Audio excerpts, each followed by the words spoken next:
Hello and welcome to String Minded. Today we'll be talking about the bow and how to prepare it for playing. I've got the one that came with a violin. You might be buying a bow from a shop or a luthier, although they are bow makers, aren't they? It's a separate thing. Anyway, your bow should come loose. So as you can see, the hair of the bow are like that. There is not much tension in it. And I'll just briefly tell you about what the bow consists of. It consists of like a little screw here that we use to tighten or loosen the hair of the bow. We have a frog. Don't ask me why it's called a frog, maybe because it's got a little eye and like a little mouth, I don't know. Then we have a stick and the tip of the bow and the hair, which is usually the horse hair. Sometimes I think it's synthetic. Nowadays it can be very thin strings of metal as well. I've heard of bows like that. I've seen them. I've not used them for playing. I stuck to the horsehair.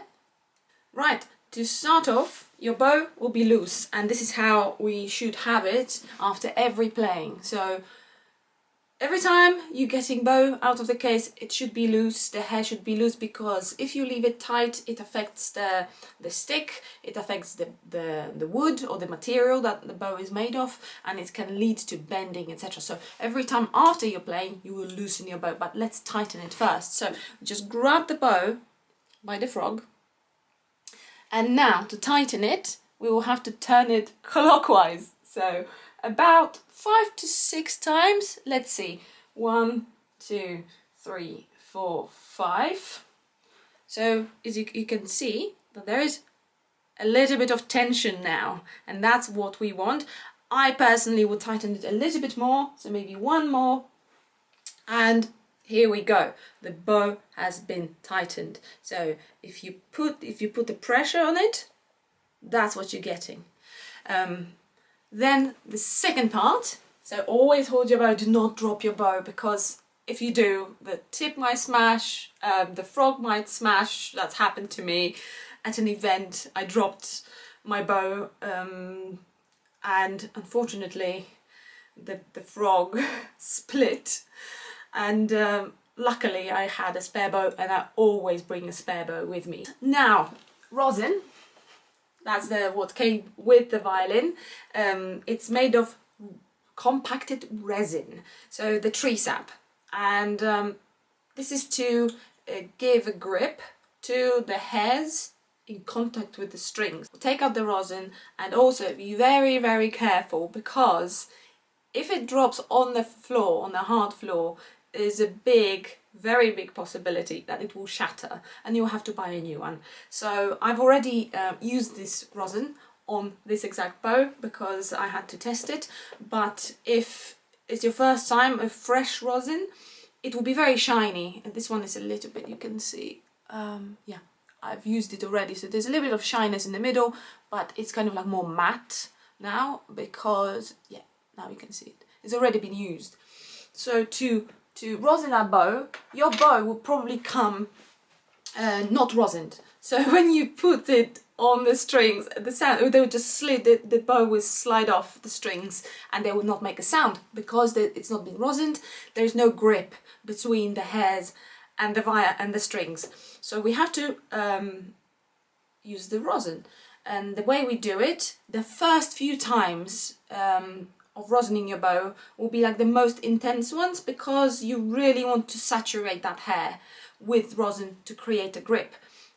After that, you would just do it 1, 2, maybe 3, 4 times just to get that grip going. I'm sorry, it never happens to me. So the way we start it is hold the rosin, make sure you obviously give a little bit, like fold, if it's wrapped in cloth, you fold it on the side, so you do not touch the cloth like this, yeah? So the cloth has to be out of the way.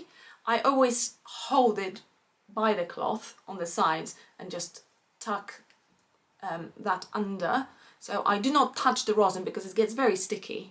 And just slide your bow. And initially, as I said, when the rosin is very shiny and brand new, there is no grip. So you have to kind of be persistent and just create that friction and the rosin to work its magic. So the way we do it, again, and be careful not to do it with a frog, because you can see it just damages the rosin. So use rosin and hair.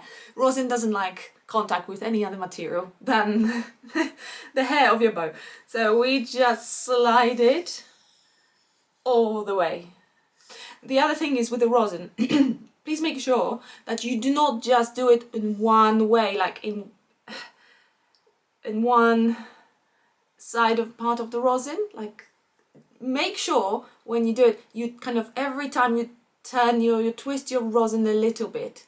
So we want to use the whole surface of the rosin, yeah? So I can already see there's like a tiny groove in the rosin because I've been doing it in one direction. So I have to twist my rosin a little bit and now do it in the other way, right? In the other kind of diameter of the rosin. Just so we keep that nice and flat surface, because otherwise your rosin will very quickly become, you will have like on old track, you will have like a track through your rosin.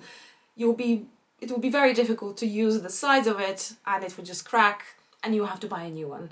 So it's all about, you know, violin equipment, and it's quite expensive, and I've always tried to use as much as I can of what I had. So my other rosin, which I thoroughly recommend, but I would say if you are intermediate to advanced player, I don't know how to pronounce it, but I've had that rosin. This is a new one from Amazon, actually. The link is in my bio. Not in my bio. The link is under the video to this, and I ordered this one, but the previous one, I would have to take it out of the case, I've had for like 20 years, because it's just such a wonderful rosin. You do not need much of it. It does not leave sticky residue on your instrument, and it produces a beautiful sound. But that's my personal preference, and I'm the type of person, if I find something I like, I just stick to it. I don't have to like browse anymore, because if I love something, I love it, I stick to it, I use it for years. But if you have a rosin that comes with your case, that's absolutely fine. You are a beginner, you are learning, you do not need fancy stuff. You just need stuff that will get you through, that will serve you to teach you the basics. So once we've put the rosin in, try to see, I would say at the start, maybe do 20 times. Just you will feel that kind of, there is a little bit of resistance when you're rosining it, and as I said, every time turn the rosin a little bit, so you do not create that groove going through the middle of the rosin. So once you've used it, make sure you put your rosin nicely back, wrap it up. This one has a really poor wrapping, I have to say. It doesn't matter. And pop it back straight into the rosin box and put it in your violin case. It's very easy to lose stuff like this. It's very easy to just, it just disappears. It happens to me all the time. That's why I have to put things straight into where they belong, because otherwise I forget and lose things. So once we've had our bow, it's been tightened, we do one last thing. We have to be very careful. When you do that, we have to shake the bow. So sometimes there's an excess of rosin, yeah, but I'll hold it very tightly, like it's just gentle shake, okay?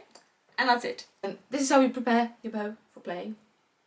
And once we've had our lesson, we've played the violin, once you've played, once you've practiced, then you grab your bow and by the frog and turn it anti-clockwise to make sure that it's loose. So as you can see, I've loosened it.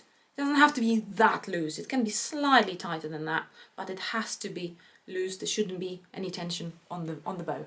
I hope it helps. If you have any questions, just please ask. And see you in my next video. Bye.